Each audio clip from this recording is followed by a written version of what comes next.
அமித்ஷாவை பாக்குறதுக்காக எடப்பாடி பழனிசாமி போயிருக்காரு. அது வந்து தமிழ்நாட்டுல பல்வேறு திட்டங்களை கேட்கறதுக்காக போனேன்னு சொல்லி சொல்றாங்க.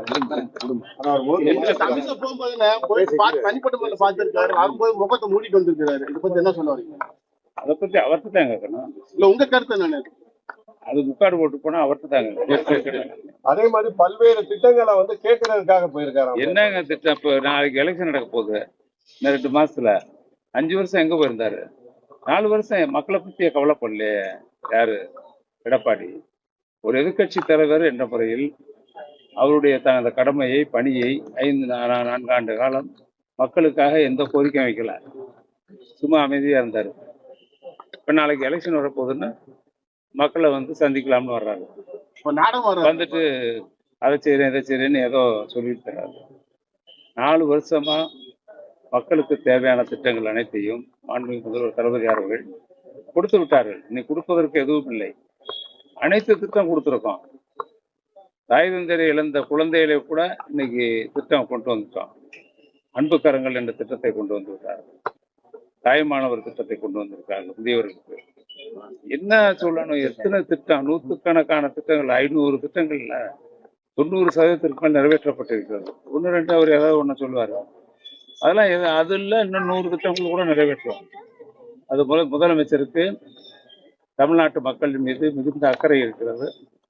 எல்லா திட்டங்களையும் நிறைவேற்றுவார். தமிழகம் இந்தியாவிலே ஒரு முன்மாதிரி மாநிலமாக இன்று உருவாயிருக்கிறது. எல்லா மாநிலமும் இங்க வந்து தான் பாக்குறாங்க எல்லா திட்டத்தையும். அதனால்தான் நாம் சொல்கிறோம், தமிழகம் முதல் மாநிலமாக இந்தியாவில் இருக்கிறது.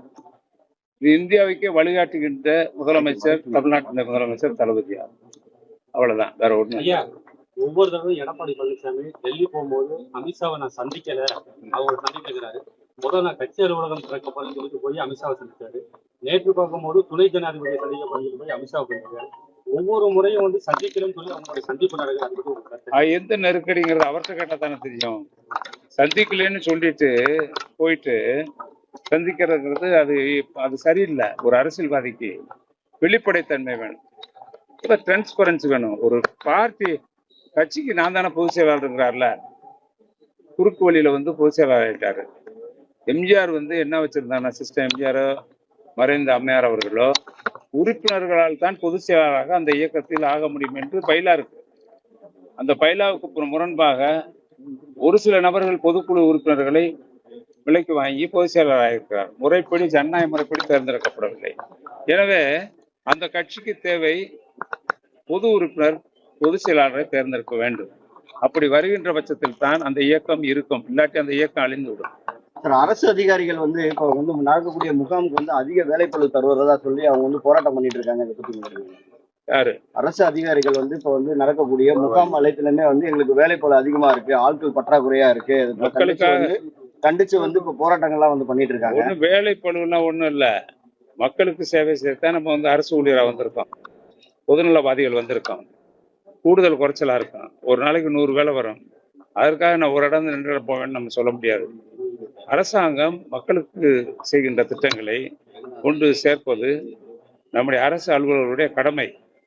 அவங்களுக்கு வேற பணி கொடுக்கலையே, அலுவலகத்தில் நாங்கள் ஒன்றும் பண்ணி கொடுக்கலையே, இந்த பணிக்கு போங்கன்னு சொல்றோம். அன்னைக்கு ஒதுக்கீடு டைம் கொடுத்தானே கொடுத்துருக்கோம். அவங்க அலுவலகத்தில் பணி செய்வதில்லையே. உங்களோட ஸ்டாலின் திட்டத்திற்கு போகின்ற பொழுது நீங்க வந்து இதெல்லாம் அதிக பளுவை நாங்கள் வழங்குவதில்லை.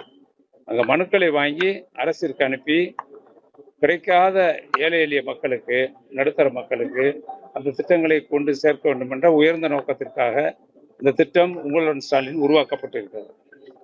அதுல எந்த விதமான முரண்பாட்டிற்கும் இடம் இல்லை. பழைய ஓய்வூதிய திட்டத்தை வந்து மறைக்கிறதுக்காக அரசு ஊழியர்களுக்கு வந்து இந்த மாதிரி கொடுக்குறாங்கன்னு சொல்லி நாங்க எதுவும் மறைக்க தேவையில்லை. நாங்க தான் ஓப்பனா சொல்லிட்டோமே. நீங்க ஓய்வூதிய திட்டத்தை பற்றி தொடர்ந்து வலியுறுத்தி வருகிறீர்கள். அதற்காக முதலமைச்சர் அவர்கள் இன்னும் இந்த மாசம் செப்டம்பர் கடைசி, அடுத்த மாசம் நிச்சயமாக அதற்கு ஒரு முடிவு எடுப்பார்.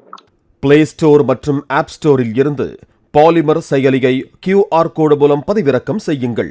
செய்திகளை உடனுக்குடன் பெறுங்கள்.